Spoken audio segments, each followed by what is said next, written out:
This is the One Thing Podcast, and I'm your host, Dr. Adam Rindy. The One Thing Podcast brings together leaders in functional and naturopathic medicine to discuss actionable information that may unlock puzzles in the areas of gut health, brain health, metabolism, and longevity. Please note, these episodes do not replace the opinion of your doctor. They are not intended to diagnose or treat any condition. Please discuss this information with your provider and discuss your own unique personal health history before adapting this information. Please subscribe to our episodes so that you can stay on top of the most current information in these areas of medicine. This is the first episode of Season 3, and in this episode I welcome on Dr. Angela Cortal, a naturopathic physician based in Oregon, and the best-selling author of Younger Joints Today. She knows her stuff when it comes to talking about degenerative joint disease and how to address this condition through a root cause approach.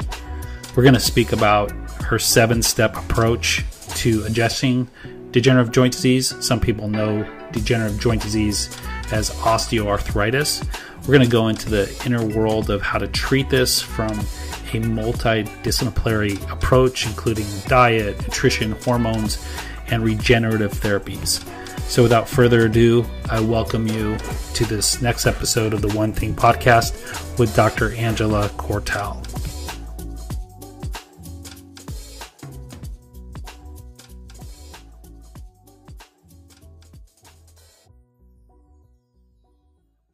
Dr. Cortal, welcome to the One Thing Podcast. It's great to have you on today. Thank you so much for having me. You're welcome. We're delighted to have you here and get to learn from an expert in joint pain. And I'm really excited to go through and hear about your book and some of the things that you've learned over the years about joint pain. I'd love to start this conversation hearing a little bit about your background related to joint pain and osteoarthritis, and hear a little bit about your mentors that influenced you into getting into this space. Sure. So I guess the story starts with me, as many coming to the naturopathic field. We have our own various medical histories, and mine was a skiing accident that went from a surgery to many years, decade plus, of just not healing from that very well, and sort of putting myself back together physically using the tools of naturopathic medicine and discovering regenerative injection therapies towards the end of my schooling, early on in my career, and then just really studied under as many doctors as I could find, as many organizations and professional groups who are doing trainings. And so I was learning with doctors locally, but for the most part, flying around the country and to Canada and Mexico and just learning under whoever I could. And I'm still a part of a few of those professional organizations that have impacted me really significantly as far as my practice and what I'm bringing to my patients. And one doctor in particular that really comes to mind when I was just very first learning all of this, and we're so just wide-eyed and new and eager to any new modality that we're learning. And Dr. Mike Cronin in Scottsdale let me come and study under him for a day, and it was just eye-opening. I had, of course, through our training, been in different offices watching other doctors with their patients. But just kind of the degree of how he was able to help his patients who were frankly immobile and getting them mobile again, and seeing all of these checkups with patients who had walkers and canes, and now we're out golfing because it's Scottsdale, so everyone golfs. And and just kind of seeing that and how he interacted with patients and treated patients made a huge impact on me early on. Okay, and so was the path that the basics weren't working for you as well? Did you have to kind of search for more advanced answers in kind of your injuries? Yeah, I would say that I describe myself as a perfectly compliant patient, which is a little bit of doctor lingo, but that I did what I was asked to do, and the surgery did what it was supposed to do, which is repair a ligament in my knee. The ACL ligament was torn. And then I just felt, as the weeks and months and eventually years went on, that I was kind of at the end of the line. Like, the stuff that was supposed to be working didn't work. I went through the physical therapy and still had a lot of pain and weakness and instability. The medications either didn't help or caused so many side effects that I chose that I really couldn't use them. So yeah, I just kind of felt like I had gotten stuck being a good patient and still being really really not functional physically. Yeah, yeah, I get that. Thank you for explaining that. So let's zoom into your focus area, like anatomically. Can you kind of zoom in to the different things and parts of the body that you think about on a daily basis? Like, we're talking about joint pain, but what if we were to unpack all the anatomical structures, maybe just like the big ones that you think about, what are we talking about here? Sure. So I tell my patients that I'm going to be really closely evaluating their connective tissue, and they probably look at me a little bit weird, don't really know what I'm saying. But I say, I'm going to look at your joints and your joint capsules and your ligaments and your tendons, because these have maybe never been looked at to see if they're the source of pain. So I would say that's a very strong angle of mine. But the other piece that is sometimes missing is that within the context of the whole body. Like, yes, we're looking at connective tissue, but also what generally could be impacting the healing and the recovery of that connective tissue. So these are other influences. So for example, what are some of those other influences on joint health? There's many of them, and some of the big topics are someone's nutrition, what they are or aren't eating on a daily basis. Hormones are something that I find that's really important, and I'm a big cheerleader for this musculoskeletal hormone connection, because I really just see those dots sometimes not always connected, or frankly just patients told, well, that's not. That has nothing to do with it. And so some of the hormones specifically are insulin, thyroid, estrogen, testosterone. Those are some of the big ones. And then beyond that, kind of just a general assessment. How are their joints moving? How are they moving? And then I get into more of what we could call like the fine tuning, like what are they taking supplementation wise? What might help there?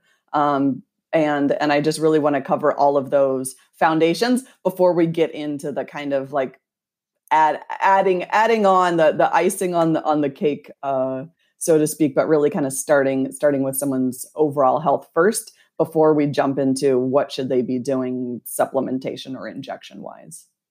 That's great. Yeah. So, I mean, like traditionally, joint pain was looked at solely through an orthopedic lens, like you take an image of the joint and describe what structures might be damaged or need repair, and then you fix that, versus more of a functional model, which is like all the different influences upstream, downstream. I imagine, where you're more of a functional orthopedic approach, right? Yeah. And I would say probably where those differences stem from is a difference in goals. In a lot of medical practices, the goal is just to get the patient stop complaining about the pain. That's our goal. However we meet that, we're good. So if the ibuprofen gets them to stop complaining, or some prescription pharmaceutical gets them to stop complaining, then we're good. Versus I see patients often when that approach isn't working, or they're just not happy with it, or side effects or something, and they're looking for like, what else is there? And my approach is really just a completely different goal, which is we want to find what's going on, what's causing the pain, and see if we can get that to actually heal, to get us to change the trajectory, not just continue on the same trajectory with the ibuprofen indefinitely. Yeah. And in all fairness too, there's really great functional orthopedic approaches where they're also looking at, if you have, say, knee pain, they're looking at the entire kinetic chain, looking at the hip and looking at the spine, and not just zooming in on the knee when someone has knee pain. So, I imagine this field has really just come very far lately. Is that fair to say? Yeah, and I would say that most people out there with chronic joint pain need a multidisciplinary approach, or at least would benefit from looking into that. Because if someone is looking at their joints and ligaments and tendons, and they're also getting their hormones assessed, then we probably need yet someone else to look at the whole biomechanical piece to see how they're moving, to see how, if we're getting someone from inactivity to exercise, how they can do that best for them. We're probably going to run out of time if we're using one person to do everything there. Sure. So when we're talking about joint pain, what conditions, like for people who are listening to this, both providers and people who are dealing with health problems, what conditions are we referring to specifically with joint pain? Sure. I would say I generally would think about three major categories. And one of those is osteoarthritis, otherwise known as degenerative joint disease. And that is something where it's sort of slowly evolving over time. People will say, oh, it's just due to wear and tear. That's not necessarily my view, as I've already implied with looking at larger forces. But that's one of the most common ones. About a quarter of the adults in the U.S. Have or will get a diagnosis of osteoarthritis within this year. So that's very common. Another category I would say is that it may have resulted from a past injury, sports injury, car accident. I see a lot of patients living in a rural area who are also rural people, and falling off of horses and ladders happens way more commonly than I thought in my personal life. So some sort of injury. And then another really broad category that isn't as applicable, but should be mentioned, is more of an autoimmune or some sort of an infection, or so there's various other reasons for joint pain that stem from a reason that's other than just purely within the musculoskeletal system, the joints and ligaments and tendons, so to speak. Okay.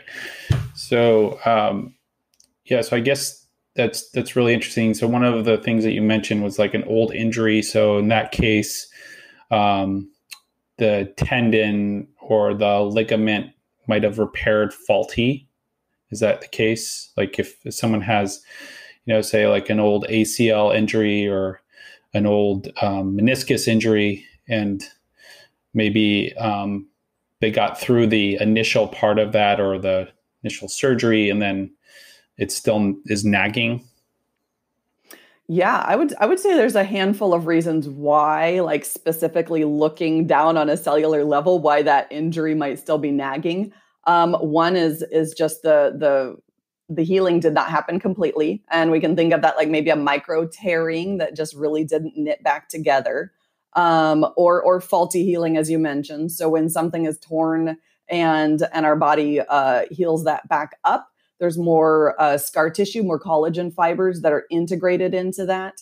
And how our parts are made, so to speak, is that the collagen fibers are more all going in one grain, like a grain of wood.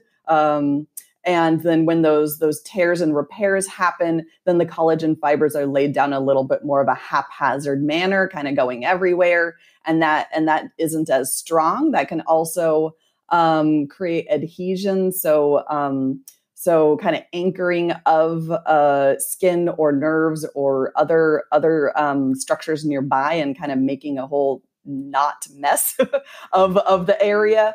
And also, and you mentioned with the ACL, so pretty much any sort of ligament and also joint capsule can be more lax, can have more stretch and more weakness to that joint or ligament in a way that we don't want. And I explain to patients, and this is sort of a cartoony way, but it kind of sticks in your mind, is that that healthy ligaments are like a new fresh rubber band, and they have a lot of elasticity to it. Mhm. And if that joint or that ligament is more lax, it's like an old crunchy rubber band. You pull it out and it really just does not snap back as well. Yeah. Yeah. Yeah. And it also reminds me that like in the old days of injury management, we all were taught the whole RICE model, the rest, ice, compression, elevation. And, that might have done well to prevent certain aspects of the recovery or to help certain aspects of the recovery. But it seems like that model is being challenged, and so that people are more active earlier in the repair process, so that, like you said, some of that connective tissue doesn't heal improperly. Is that fair to say? Yeah. And I've heard the rice is moving to meat. Meat, okay. meat. The old acronym RICE, the new acronym MEAT, and that is movement, exercise. Sorry, I off the top of my head, it's basically the opposite, where it's saying like get things moving. The T is therapeutics, like getting a chiropractor or a PT or someone to actually kind of get in there and assess if they need some myofascial release or some sort of work on adhesions and whatnot. Yeah. So we're going from rice to meat. All right. I'll put that link into our notes. It'll be interesting.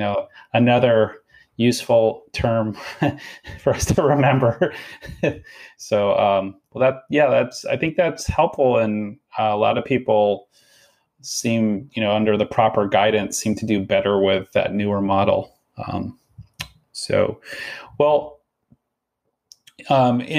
We've already talked about this a little bit, but can you talk about different things that you see that might lead someone to getting osteoarthritis sooner, or people who are more risk for getting really severe osteoarthritis? Sure. I would say there's the classic risk factors that you can find in literally any medical text on the subject. And so a few of those are age. We just know as people are going through their decades of life, they're at increased risk for having osteoarthritis. Women are slightly at increased risk compared to men. Depending on your type of work or hobby, or basically what I'm getting at is how you move your body physically, if there's any sort of particular strain or repetitive motion. If someone has a job that they're working overhead on cars or ducts or something like that, then they're at increased risk for osteoarthritis of their shoulders. Those who are use tobacco are at increased risk.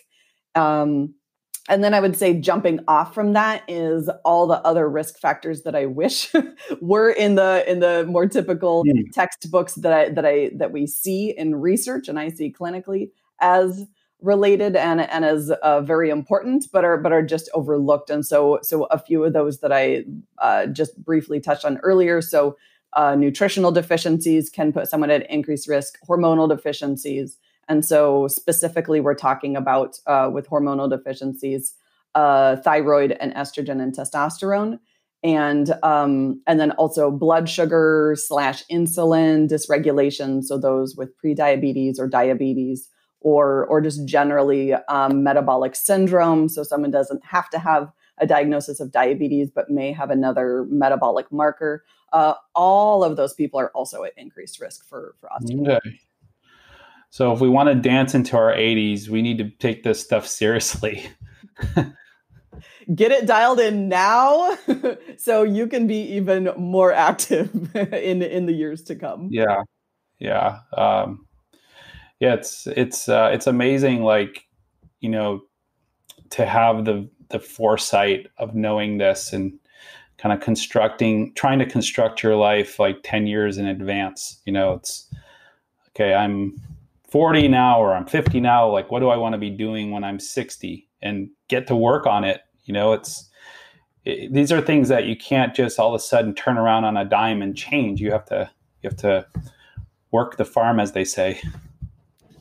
Yeah, again, it's all about the goals. I remember when I was joining a weightlifting gym now about 5 years ago, and so they asked me what my goal is, and most people are lose weight or get really big, and I said not be my grandma, which to be honest, it's because I see a few generations in the future, and I see frailty and pathologic fractures and those things as a potential path, and I don't want to go there. I want to be strong and mobile and capable in the decades to come.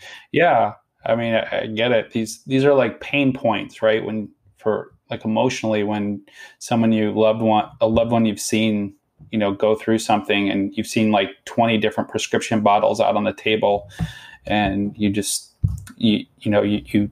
it can make someone feel extremely motivated not to have that be their path. So I get it. Mm-hmm. So you have a 7-step plan that you talk about in your recent book. I'd love you to tell us a little bit about your book, first of all, and then just if you could help us understand some aspects of the 7-step plan. Certainly, yes. So my book, Younger Joints Today, is really my culmination of work with my patients, my framework, my thinking process of what do I go through to assess someone who has chronic joint pain and feels stuck, feels out of options, feels they don't like the options.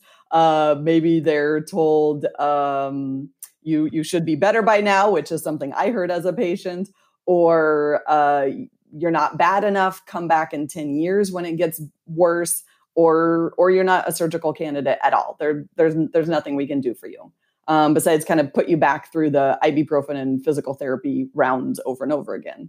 So it's something I wish that I had, that it existed back 15 years ago when I was trying to figure out what to do for myself, and is also something just to share with everybody sort of what my approach is to addressing patients who are in these situations. And so some of these we've mentioned very briefly, but to kind of go through it.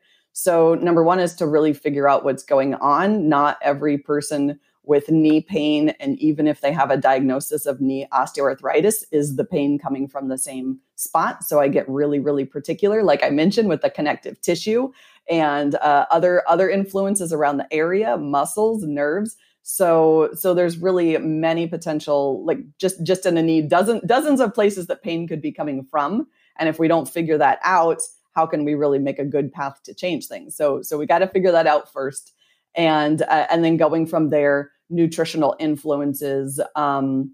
Every one of these, like I mentioned previously, is I'm pulling in the research really heavily into this book to be able to give everyone the most up-to-date sources on what we should be doing nutritionally, what should and shouldn't be prevalent in our diet, depending on where we are, sort of systemically, metabolically, if you will. Assessing adequate sources of protein, certain types of fat. I talk about collagen in the book as well. So different dietary pieces there, and then going into movement, activity, exercise, kind of discussing that within the umbrella of chronic joint pain. What should or shouldn't people be doing? What can they do on their own? When should they get guidance for this? And a couple of photos in the book of myself at home during this quarantine time doing the exercises. So yeah. I practice what I preach. And then so jumping off of that's been three of the steps, and going from there into what lifestyle influences are important for recovering from joint pain, for regenerating these tissues. And so some of these are really great foundations of naturopathic medicine, like sleep and stress levels, connection, alcohol and tobacco use. And all of this is also, so yes, it's good foundations for anybody, but this is really specific for why does this work with joint pain? Why does this help with joint pain? And then jumping off of that, hormones, like I mentioned, I'm a really big joint pain and hormones connecting doctor. I think they're really important. And so I go through all of the reasons that's the case. And to just kind of pull out one piece of this, I'm really interested in what female physiology does through the decades. And so from 30s to 40s to 50s to 60s, how do our hormones change? And how does that affect our musculoskeletal system? Because it's not just a matter of, oh, you're getting older, and so then your joints are degenerating on you. Like, yes, there is some element of that being a risk factor, but it's really, really interesting to me, at least, what happens to our, let's say, estrogen levels through a perimenopausal, postmenopausal timeframe, and how that actually influences the regeneration of cartilage tissue, of spinal disc tissue, of other joints in the body. So I find that connection really interesting and really important. And then the last bits are talking about supplementation. I know there's like 1,000,001 supplements out there that say healthy joints or something like that on it. So really talking about what have the best scientific backing, and what amounts of what types of these ingredients are we looking at here? Because, for example, one of them, turmeric or the curcumin compound, not all those supplements are made the same. So I detail really specifically what to look for and what to look out for in terms of what we can see in the research. And then the very last piece is talking about regenerative injection therapies. I use those with my patients. I've had them used on me. They helped my recovery significantly, but it's not a standalone, you have joint pain, so go get injections now. And people will see that from the book that I make a very strong case for. You really got to address every facet of your health if you're thinking of doing those types of therapies for them to actually work as well as you're hoping. I think that's a really good point and really responsible, because, some people could be under the illusion that, that's going to fix everything, and then just make no core changes and be disappointed and also invest a lot of money, for those therapies. Yeah. I'd really love to talk more about regenerative therapies if we can. Just sure. I think it's a lot of my patients will be on their way to joint replacement surgery, and they've been told that a joint replacement will only last a certain amount of years, and let's say they're in their 40s or 50s and even older, and they realize, oh, this might mean I need 2 of them by the time I expect to leave this planet, and they're often looking for alternatives such as regenerative therapies to see if they can potentially push off a joint replacement. So I'd like to get your thoughts on that. And then also, I'm really interested to know if there's literature or data or your kind of clinical experience of people who have done regenerative therapies and never needed to go into the need for a joint replacement just is no longer the case. For example, they reverse like a low grade osteoarthritis, mm-hmm. or maybe a moderate osteoarthritis. Sure. So on the first point, yes, I think that regenerative injection therapies can be a viable option, and that those patients, regardless of their age, really need to get everything else dialed in, just for their own benefit, and financially, but also if they have a specific time frame, like I'm anticipating the surgery to happen in a year or 2 years, whatever the case may be, then we have some time, and let's see if we can buy us more time. And assessing everything else nutritionally, hormonally, lifestyle-wise, really should be the step one as we're evaluating someone's potential candidacy for the injections. Like, is that where their pain is coming from? Should injections even be considered for that specific site?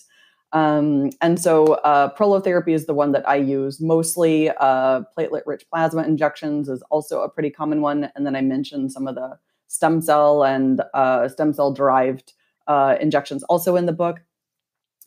And so I would say that yeah, the research question is an interesting one. I can say that I'm not aware of one where that was the specific end goal is seeing like how long or to what point specifically a joint replacement surgery was put off. But I can say that there's been a number of them, both with prolotherapy and PRP, where they're following patients up 1 and even 2 years later, and their pain reduction that they saw early on after the procedure held exactly the same that time. It wasn't wearing off. So we do know that there's a number of those, and I can speak from my own experience that yeah, if we have the right diagnosis and this is the right patient for the right injection, we're matching that up well. Then we do expect the treatments to hold to the degree that their body is honestly just kind of healthy enough and in a right space to do that. Like, do they have everything else, nutrition and hormonally and movement wise, like everything else pretty good? Then they can kind of hold on to that effect. Yeah, I would imagine it's extremely valuable to get in and, once you've corrected all the other things that you talk about in your steps, to get in and look at regenerative therapies as early as possible. Is that fair to say? Like that it's probably not an area that's researched a ton, but just it makes sense to me that they would really shine in someone who is just at the beginning steps of osteoarthritis. Yes. Yeah. And for the most part, a lot of the research is in mild to moderate osteoarthritis, but they see the beneficial effects, at least most the research that I'm aware of, where whether or not it's mild or moderate, someone is still getting the same degree of improvement and holding on to it. I would love to see some research where they're identifying people who want the injections for a certain region and they have hormonal deficiencies and then treating the deficiency and then using the injections. That would be about as close to a perfect match of the research model and my clinical model as there is. But that being said, yes, generally speaking, I would say if we're addressing something nutritional or hormone deficiency wise that we've found, then we may be doing the injections a few weeks or maybe 2 to 3 months later. It kind of depends on the exact case, but in the near future, we're kind of staging the treatment. Okay, and there's a pretty exhaustive evaluation or safety kind of approach to this. So can you just talk a little bit about that for those people who are listening and wondering, the kind of safety aspects that are considered when going through regenerative therapies? Sure. So there's definitely a list of reasons why someone would just frankly not be a candidate, certain types of medical conditions and medications. I guess a heavy asterisk by the medications because someone needs that medication just indefinitely and it's not safe to get off of it. And because of what that is doing, that medication just breaking down wise in the body would interact with the regenerative injection therapies. Other ones, we have a little bit more flexibility, like maybe they can be off of it for a few weeks and get the injection and then go back on. So that's definitely individualized.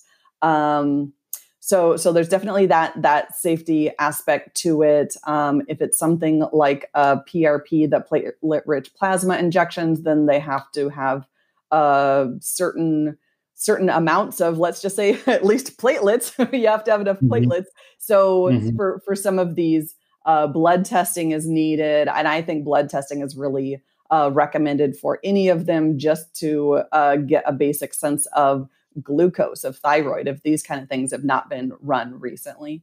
And then there's the whole element of the in-office procedural setup with these types of procedures, just kind of the cleanliness and sterility of it.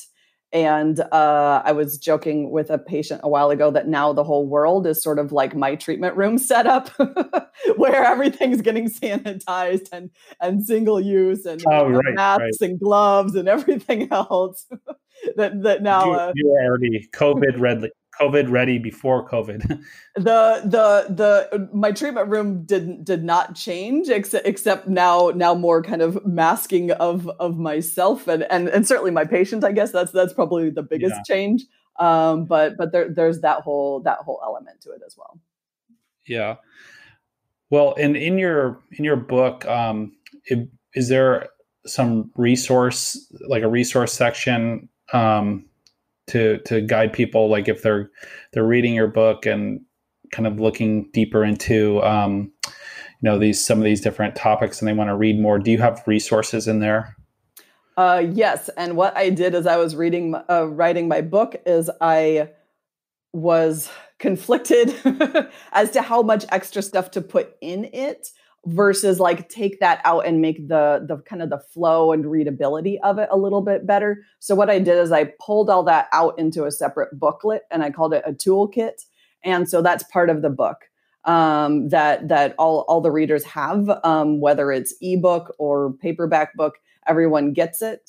And that has all the additional resources for the nutrition piece. So I have meal plans and shopping lists and recipes, and really struggled but made it work in both US and metric, and additional reading and hormone information like quizzes in there, provider directories to find naturopathic and injection therapy doctors. So yeah, I kind of pulled all of that out, and I think it's about 45 pages in all. Wow. Of resources. Great.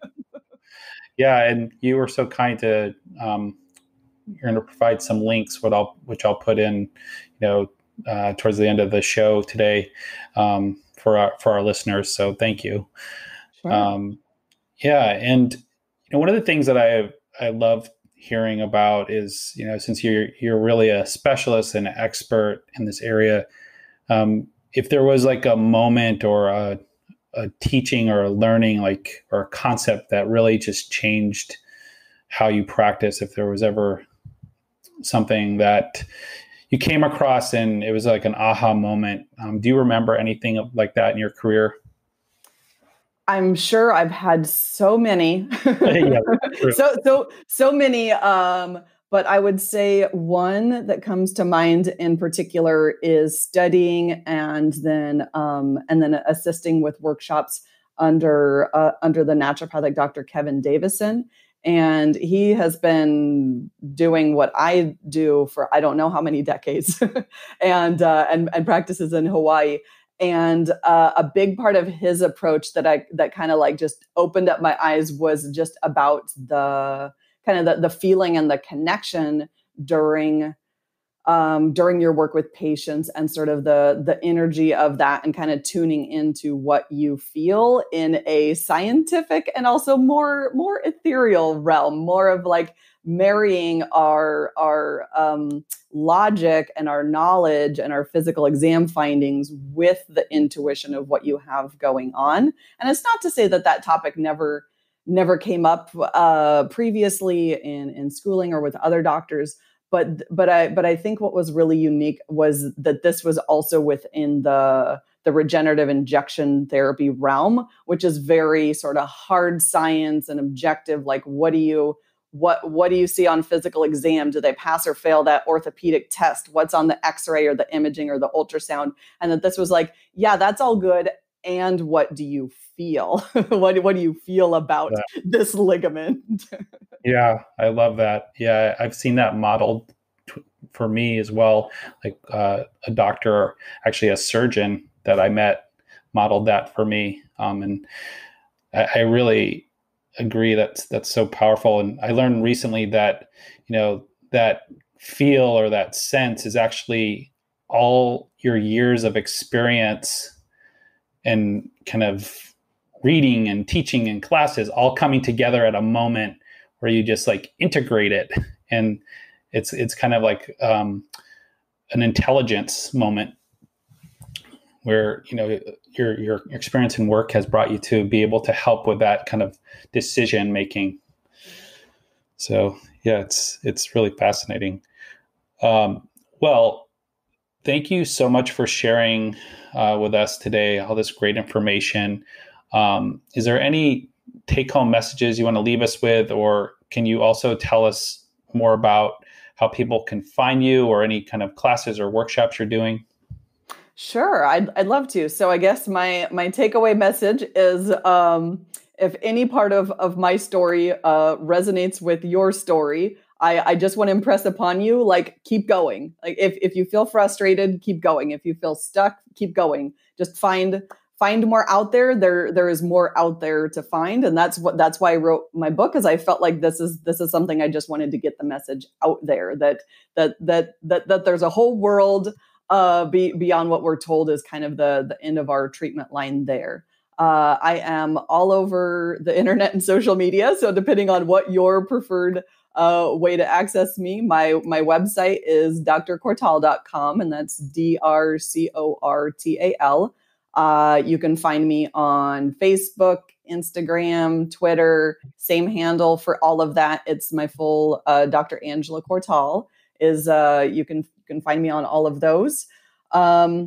Up next is continuing a little bit more post-book launch recovery. Mm-hmm. I just launched Monday of last week, so I'm taking a little bit of chill time. But one of my next immediate projects is to get my book out into audiobook format. I've had a number of requests for that, and I know that's a very important piece to continuing to get the book and the message out there. So I'm learning what I need to learn for that, and in the future we'll just be continuing my practice in Portland and Salem, Oregon, and developing more online educational videos and programs to come in the future. Excellent. Well, congratulations on all your accomplishments and the launch of the book, and doing that during a pandemic is a major accomplishment. So congratulations. And we look forward to learning more from you down the road. Thank you. Thank you. Thank you so much for tuning in to this week's episode of the One Thing Podcast. Please share these episodes with your friends, loved ones, colleagues, patients, healthcare providers, anyone who you feel might benefit from hearing these informative interviews. We tend to learn best from people sharing things with us. That's often the first time it's introduced. So don't hesitate if the content of these episodes reminded you of someone that might benefit from it. Forward the episode to them, and I'm sure they'll either appreciate it or be appreciative that you've thought of them. So once again, we'll look forward to seeing you next episode on the One Thing Podcast. And again, much appreciation for you being here with me.